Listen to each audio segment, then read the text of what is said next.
Hello, good evening everybody. This is your host, Willie Mammoth, coming at you this fine October day with a very special kind of video. You've probably already read the title yourself. To explain my actions a bit, I have been wanting to shift my channel towards a more horror-oriented focus for quite some time now. I've always loved the horror genre. As a kid, my parents and I would rent horror movies all the time to watch late at night. Creepypastas in general played a big part in my childhood, causing me to lose countless nights of sleep and making my imagination run wild. So I thought, what better way to celebrate everyone's favorite holiday than by compiling some of the best and scariest classic creepypastas that we all know and love. Now, before we begin, I just want to give you guys the criteria that I will be using to make this list. For starters, each story must have been made at least before 2015, as that was when a lot of the bigger, more well-known pastas came out. Secondly, the story needs to hold its own today. So without further ado, let's start with number 1. And these stories are in no particular order. Number 1. Smile Dog. Smile Dog is an infamous pasta, perhaps one of the very first to become mainstream on the internet. The story itself is very simple, and when I was younger it didn't scare me at all. Well, except for the many creepy pictures made for the story. The story follows a journalist investigating rumors of a supposedly cursed image file that was sent through chainmail in the late 90s. The rumor goes that anyone who saw the image went insane, either committing suicide or being committed to psychiatric care. The author tracks down a woman who supposedly viewed the image and spent the last few years in constant paranoia and fear. When the author arrives at her house for an interview, the woman freaks out and shuts herself in her room. The author leaves, disappointed, and after some time exploring the legend of Smile.jpg, the author is shocked to receive a message from the woman years later. She apologizes for freaking out and denying the author their in-person interview, but she decides to come clean in the message. She gives the author a copy of Smile.jpg and warns them not to open it, claiming that it ruined her life and that she sees the supposedly cursed dog in her dream every night, telling her to spread the word. The author weighs the pros and cons of viewing the image and ultimately decides to see it for themselves, offering the terrifying idea that all they have to do is simply spread the word to the reader, which is exactly what happens at the end. A short, simple story with a terrifying ending. I think a big part of what makes this story so scary are its pictures. There are at least 2 popular images that are associated with this story, both of which I will display on screen in about 10 seconds. So if you are sensitive to freaky images, close your eyes and I will tell you when they're gone.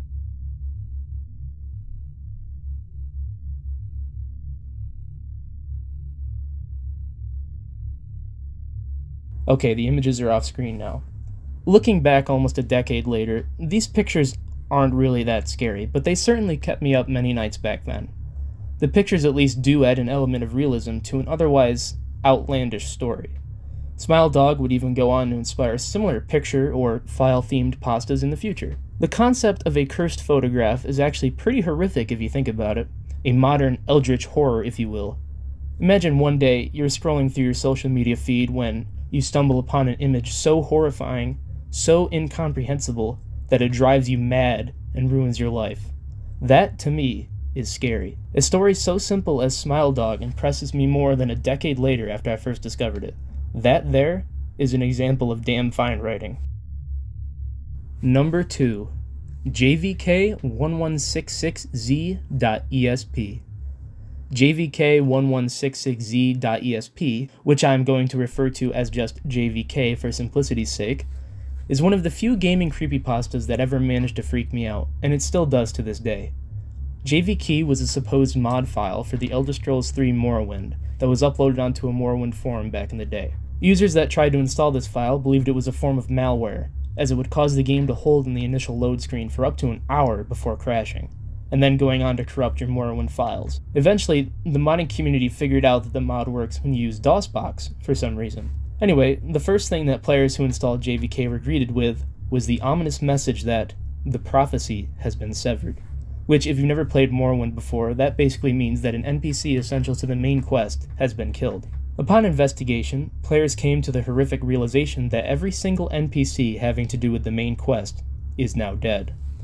The bodies of these NPCs never actually despawn, so you wander a world full of corpses. If that isn't scary enough, the second thing that players will notice is that they are slowly losing health over time. When you inevitably die of this health loss, you will come face to face with a terrifying entity known simply as the Assassin.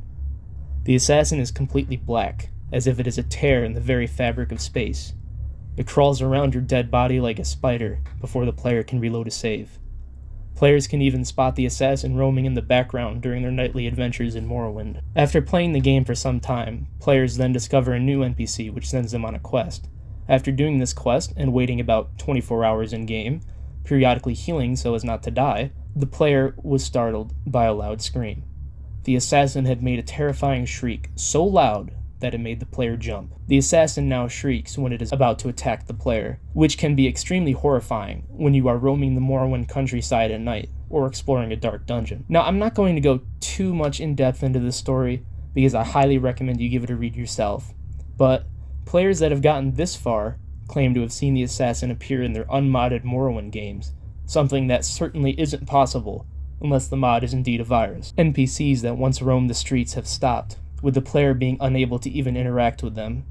Once it gets dark in-game, it stays that way, as if the sun itself has vanished from Morrowind. Players report that the assassin, or whatever entity inhabits that cursed Morrowind mod, talk to them, that he speaks about things the player has never said aloud. This is how you write a gaming creepypasta.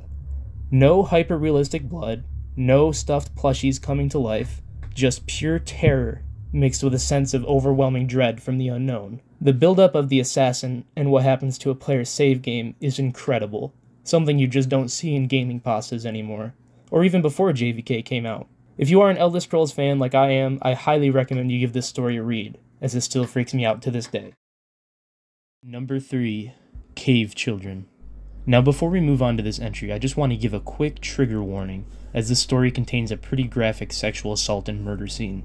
So if you are sensitive to stuff like that, don't give it a read. I will say, however, that I do think that it does add to the overall story. Cave Children is a story about a team of researchers exploring a cave in Pohnpei, somewhere in Micronesia. The indigenous people around that area have a strange legend about creatures called the Cave Children, which, according to their mythology, are the children of demons that were sealed in the cave around 1,000 years ago. The descriptions of the monsters, as given by the locals, are this: big, four-legged, pale beast with arched backs and spindly limbs. The creatures had two strange limbs coming out of their backs, which the research team assumed were wings, but the creatures did not possess the ability to fly. They also had a head with one singular large red eye. This, of course, wouldn't deter a band of foreign researchers from braving the unknown. Venturing into the cave, the explorers encounter these terrifying beasts, at first observing them from a distance. The researchers document their findings, even making an attempt to scientifically classify the animals. However, the group eventually becomes lost in the cave. A female researcher begins to lose her mind, noting the legend of Bondulf, an ancient god that is said to be the protector of the cave itself. She slowly loses her mind, claiming that Bondulf has trapped them inside with the cave demons. The group eventually witnesses two of the creatures mating, which disgusts them. One of the researchers slips and falls into a chasm, causing the remaining two to panic and run. The narrator, Dr. Mason Perry, realizes that someone, or perhaps one of the cave children, had sabotaged their cable line leading to the safety of the outside world. After regrouping with the female researcher, Jeanette, the two camp out in the cave for a few days. Dr. Perry ends up killing one of the creatures who comes a little too close for comfort. Later, Jeanette snaps, giving her body over to the nest of vile beasts, which proceed to have their way with her before disemboweling her in front of Dr. Perry. Dr. Perry tries to survive for 2 weeks in the cave, but eventually runs out of food and is wounded. He resorts to feasting off the flesh of the dead creature he killed. Over the next few days, it becomes apparent that Dr. Perry has fallen ill, and the last recording tape cuts with him saying that his back is killing him. Later, a rescue team enters the cave and finds Dr. Perry's recordings, and they encounter one of the cave children that has what appears to be bandages wrapped around it. The description of the cave children themselves is more than enough to give me nightmares. The detail that the author goes into about every part of their body, every aspect of their evolution as a creature, is simply incredible. With the research team slowly being picked off, one can't help but think back to movies like The Descent or The Cave. And the scene with Jeanette, how she just snaps and believes that this ancient god is keeping her in the cave. She just gives herself over to these monsters in such a horrific fashion. This story is just expertly written and vile, and I love everything about it. I want to know more about these creatures, about the mythology, and what happens when the rescue team shows up. This is a phenomenally terrifying story that I highly recommend you read if you can stomach it. Number 4. Anansi's Goatman Story. Anansi's Goatman Story is a legendary creepypasta originating from 4chan's infamous X Paranormal board. The story is a recount of an Anon's run-in with the Goatman, an entity capable of mimicking humans and with a thirst for blood. The OP tells us how he went camping with some friends at his uncle's property in the southern United States. The OP notes how the air that night had a very odd, almost electrical smell to it, kind of like after a bad thunderstorm. After some time, a few of his friends decide to head back down the trail home to get some supplies, and then the smell gets overbearing. Sometime later, the kids come running back, claiming to have seen a strange figure in the woods. OP suspects that it was just some local rednecks playing a prank on the group, until his cousin speaks up, recalling that he had gone to school with a Native American who told him the legend of the Goat Man. The kids start to debate on whether it could actually be the Goat Man, or even the legendary Wendigo, when all of a sudden, the copper smell just vanishes. After about an hour of hiding in the uncle's cabin, the group musters up enough courage to go back outside into the night. Nothing else eventful happens that night. On the next night, however, the smell comes back. OP's cousin is convinced that it has to be the Goat Man, and that they are trespassing in his woods. The group goes back into the safety of the cabin once more, but OP feels off. They can't quite tell what it is, but they get the sense that they are in danger and that something is wrong. Then it hits them. There were 12 people in the cabin. OP darts out of the cabin and the rest of the group follows, asking what's wrong. OP counts the group once more, only to confirm his horror. There are only 11 people. The Goat Man had impersonated one of the group, and was inside the cabin with them. Now, I'm not going to spoil much else from the story, as you really should read it for yourself. I remember being introduced to the legend of the Goat Man at a very young age. When I was little, probably somewhere between 8 and 10, I used to rent this same book from my public library. It was a book about North American cryptids, and I remember the section about the Goat Man. Of course, that wasn't the human-mimicking creature born from 4chan's In a Woods Green text. That Goat Man was the original axe-wielding beast that would attack cars in rural Maryland. But I have to say, being a huge fan of Native American folklore, I love these Goat Man stories way better than the urban legend character that was the Maryland Goat Man. What I find most scary about this story is the fact that the Goat Man is able to easily blend into a group of people. If it really wanted to, it could have easily killed someone in that cabin. But I'm not sure what scares me more, the fact that it could have, or the fact that it didn't. Anansi's story is a legendary pasta, and I did not do it justice by summarizing it. While it is lengthy, it is certainly well worth a read. Number 5. Psychosis. If you haven't read Psychosis yet, stop this video and go do it, as you really should read it before I spoil it for you. Psychosis is the tale of a man's descent into madness. A man locks himself in his apartment when he comes to the conclusion that some unknown entity has possessed everyone outside, including his friends, his family, doctors, and even world leaders. He believes he may be the last true human alive, and refuses to leave his apartment, even at the pleas of his loved ones. As the days progress, the author becomes more and more paranoid, and begins to notice small inconsistencies in his girlfriend's messages. It got her too. The voices of people outside begging him to just open the door grow more frequent. Eventually, as the author's apartment door is finally about to open, he gouges out his own eyes in an attempt to not see whatever terrifying entity has enslaved the world.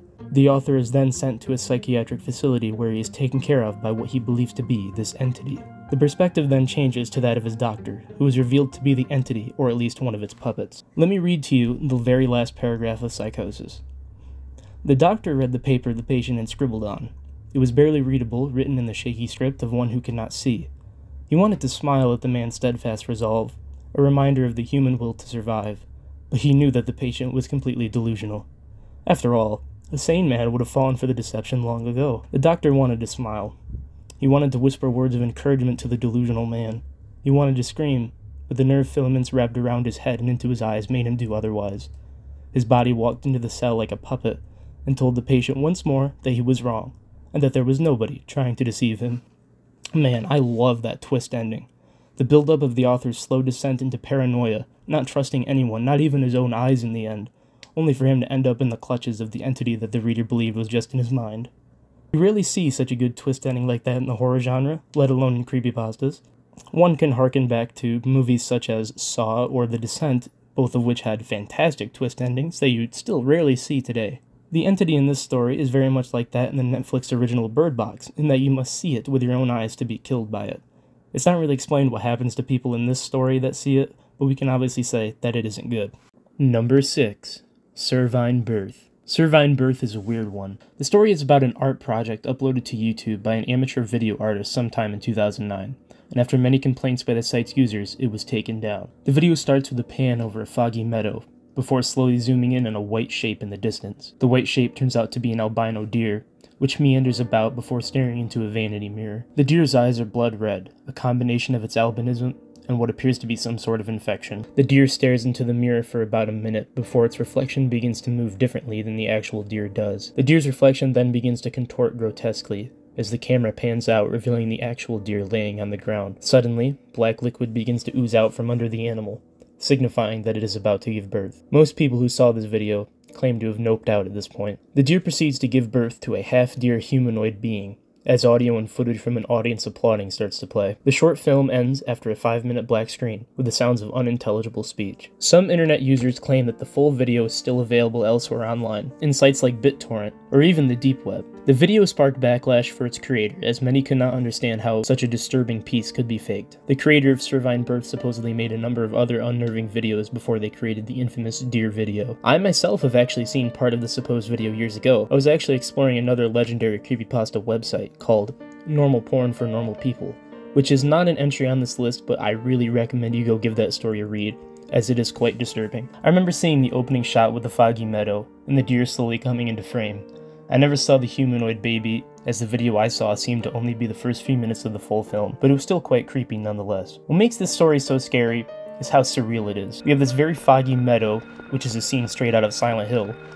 Then you have this deer with a disease as rare as albinism, with its mirrored reflection having its own agency. It really does paint a very disturbing image in your mind. The video actually exists too. Whether it is the original or it is simply a fan creation, it still is a freaky video. You can easily find it online too, so if you're feeling brave enough, go give it a watch. Number 7.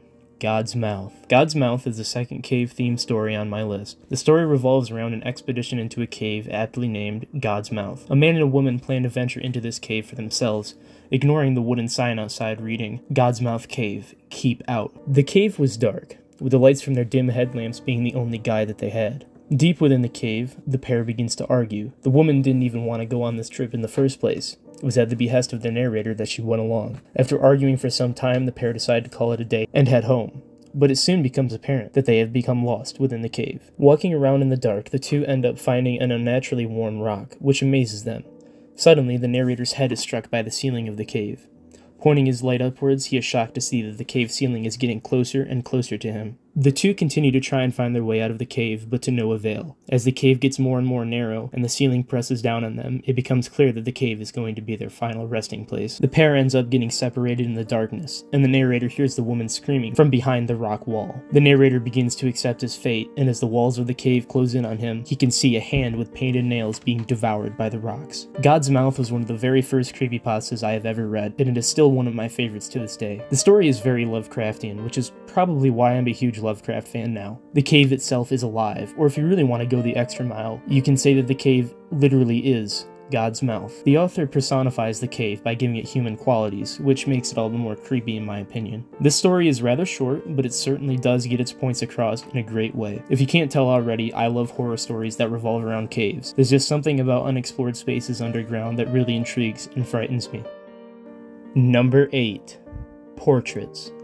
Portraits is an infamous short creepypasta. It is so short, in fact, that I'm going to just read it for you. There was a hunter in the woods who, after a long day hunting, was in the middle of an immense forest. It was getting dark, and having lost his bearings, he decided to head in one direction until he was clear of the increasingly oppressive foliage. After what seemed like hours, he came across a cabin in a small clearing. Realizing how dark it had grown, he decided to see if he could stay there for the night. He approached and found the door ajar.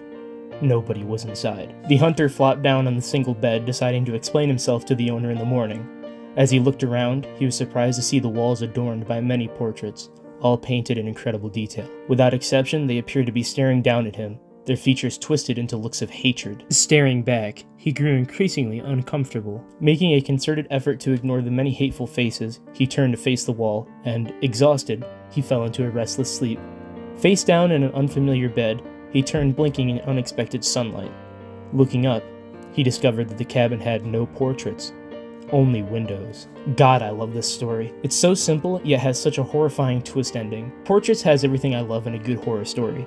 A twist ending, simple premise, and the woods. one of the scariest places known to mankind. What makes the woods so scary is the primal fear that we as a species have about it. Our ancient ancestors developed a fear of the woods, especially at night, because they had to fend off terrifying natural predators and other hostile tribes. The author of this story did a fantastic job. It certainly takes a big amount of skill to make a story this good with so few words. Number 9. Licking. Licking is another short urban legend type creepypasta that I absolutely adore. I'm again going to read it for you so that you can get the full effect. My great-grandmother lived alone up in the mountains at her cabin. Her husband was dead, so she was all there alone. She only had one companion, and that was her loving dog. They both adored each other, and the dog was a great comfort to her. Every night when she went to bed, the dog would lick her hand to let her know that he was there to protect her. One night she had gone to bed and the dog had licked her hand, like he had done routinely every night since her husband died. But this night was different. She had woken up in the middle of the night because she heard her dog whimpering. She wanted to comfort him and let her know she was there for him. So she stuck her hand out by the bed and she felt the dog gently lick her hand like always. She figured he was just cold, so she went back to sleep. The dog's whimpering had woken her up a second time in the night, so she stuck her hand out. The dog licked it and she went back to sleep. This happened a third time, and she stuck her hand out and the dog stopped whimpering and came and licked her hand.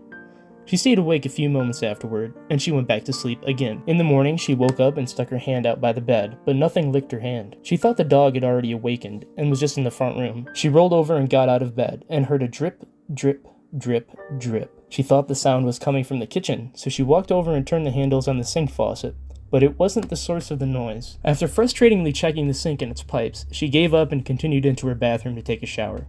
As she got closer to the bathroom door, it was evident that the sound was coming from within. She opened the door, looked above the bathtub, and gasped in utter horror. There, hanging from the light by his collar, was her loving companion. His blood was dripping into the bathtub. She screamed and began to cry. Wiping her eyes and sobbing, she turned and looked into the mirror. In the mirror, she saw the dog's reflection, and written on the mirror in her dog's blood, with drips and streaks hanging down from each letter, were the words, "Humans can lick too." I cannot stress exactly just how much I love this story, and others like it. They are kind of like urban legends, in that they are very short and simple, yet utterly terrifying. I actually remember reading a rendition of this story in a scary book when I was little. It's so cool to see a popular urban legend become a creepypasta. Before we get to our last story, I have one honorable mention, and I'm going to hand the mic over to my good buddy Hyper Himes to do this entry for me. I want to throw in my opinion as to why I think Godzilla NES is a very good creepypasta. Being an honorable mention on this list definitely isn't an easy task, as there are thousands upon thousands of creepy stories out there. However, Godzilla NES does something that a lot of the other stories don't do. It takes you along for the ride visually. To give a quick summary of the story, our protagonist named Zack manages to get a copy of Godzilla Monster of Monsters for the NES from his friend named Billy. Considering that Zack was a fan of NES games and Godzilla, he was pretty hyped that he could play something from his childhood. However, after playing for a bit, they noticed some strange events. The cool thing about that?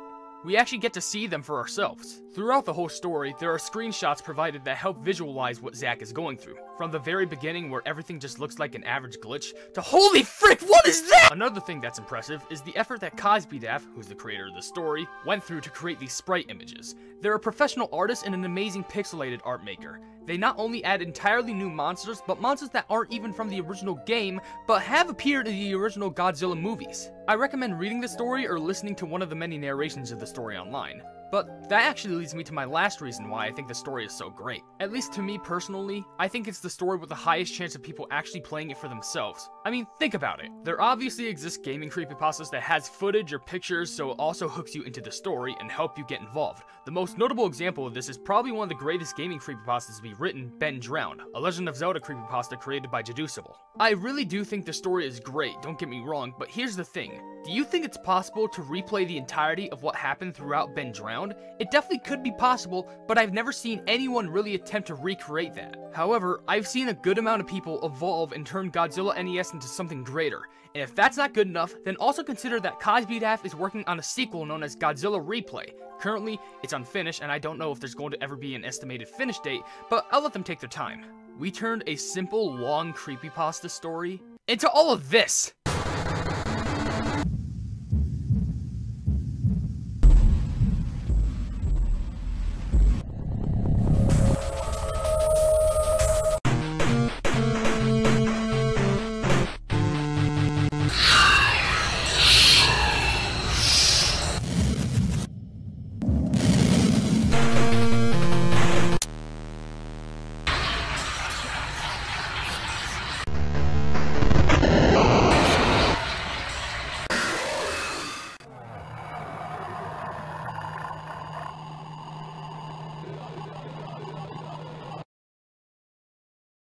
I want to give a huge special thanks to my good friend Hyperheims for helping me with this entry. He has actually done similar creepypasta-themed videos in the past, and from what he's told me, he may be planning to do more sometime soon. Go check out his channel if you haven't already. Now, let's move on to our very last entry. Number 10, The Rake. The Rake is another legendary creepypasta that hits a little too close to home for me. The Rake is a pale humanoid creature with long, sharp claws that stalks the woods of rural New York, where I grew up. The creepypasta is a collection of eyewitness accounts, some even dating back as far as the 17th century, in which an English explorer documents how he encountered the terrifying creature, which told him to leave the continent and to never come back. Those that are unfortunate enough to encounter the Rake will be stalked by it, with the creature even entering their homes at night. One account is of a woman who awoke one night to find the creature standing at the edge of her bed. Another account is of someone who is about to take their own life due to seeing the Rake every night. One thing that these accounts all have in common is the fact that the Rake likes to toy with its victims. Often it will merely observe someone, knowing full well that its uncanny appearance will be more than enough to frighten someone half to death. In some cases, like that of the English mariner, the Rake even talks to people. The Rake has also been known to violently attack some of its victims. The reason that this creepypasta is so scary to me is the fact that I was born and raised in rural New York, where the story takes place. Whenever a scary story, or movie for that matter, mentions the area I grew up in, it always is a very bittersweet feeling for me. And the fact that the story of the Rake is so terrifying adds even more fuel to the fire for me. Another thing that adds to the story is its infamous trail cam photo, which you are seeing on screen now. This is the most popular supposed image of the Rake. However, this image was actually a promotional image for the game Resistance 3, and was associated with the creepypasta when it was first written. Most popular depictions of the Rake now resemble the Resistance 3 monster. Alright, we have reached the very end of the video. I'm super blessed to have been able to work on a project such as this, and to have you guys like this video and to view it even. I'm also super proud that I was able to do something like this. You know, a channel like me with only, I think, 89 subscribers currently, who doesn't get ads, doesn't make money, and the video probably won't even take off, you know, get more than maybe 10 views at most. But to have the dedication to do a project this ambitious, especially since I have to juggle college and my personal life too, and the fact that I was able to do it a week before I wanted it to be out, is absolutely incredible, and I'm very proud of myself for being able to do that, and I hope you are too. I had a lot of fun working on this project, and I hope you guys enjoy the hard work that I put into it. I once again want to give a huge thanks to my good friend Hyperheims for helping me with this video. He did a fantastic job with his entry, and he should be super proud of himself for the work he's done too. I'd also like to thank all of the people and websites that I use stock footage and music from. All their names are on screen now, and they will be down in the description too, links to the websites and respective licenses. And I also want to give a very huge thanks to the creepypasta authors, the creepypasta wiki, and creepypasta.com for, you know, making these stories, archiving these stories, and for just giving the world some fantastic horror stories that really did change a lot of lives in a way. You know, I remember first discovering creepypastas when I was little. I think I had just started middle school when I first found Mr. Creepypasta's channel, but at that point I had already known about like Slenderman and the Rake, and I was just very intrigued because, as I said, I love the horror genre. I love all things horror, and it's just a big part of my life. Creepypastas and narration channels actually just changed my life and kind of inspired me to do what I am doing now. I've always wanted to be a narrator. I've just had a very hard time with public speaking or speaking in front of a camera and reading from a script. I hate reading from a script. It's horrible. That's the reason I love YouTube, is that if you edit your own videos, you're literally reading in front of yourself, you know? Like, you don't have to worry about a live audience watching you while you're performing. No, it's you record for yourself, you edit and post, and you put it out for the world to see, and then that's when you get your reactions from the public. And I think my channel is a way for me to kind of overcome my fear of public speaking and to explore things that I love, such as the horror genre and creepypastas. And I'm just, once again, super blessed to be able to do something like this. So I'm going to humbly ask, if you did enjoy this video, to please like, comment, and subscribe. Hit that bell for more, because I certainly plan on doing more videos like this in the future. Just keep in mind that this was a very ambitious project, like I said, and it will take me some time to do another project like this. What I have planned so far is I want to do a top 10 4chan paranormal green text, and I'd also like to do more creepypasta themed videos in the future. I just want to thank each and every single one of you for watching this, liking this video, commenting if you did, and subscribing. Be sure to check out all the links in the description for the original stories and Hyperheim's channel, and everybody else whose works were a part of this video. Thank you so much. I'll see you in my next video. Goodbye.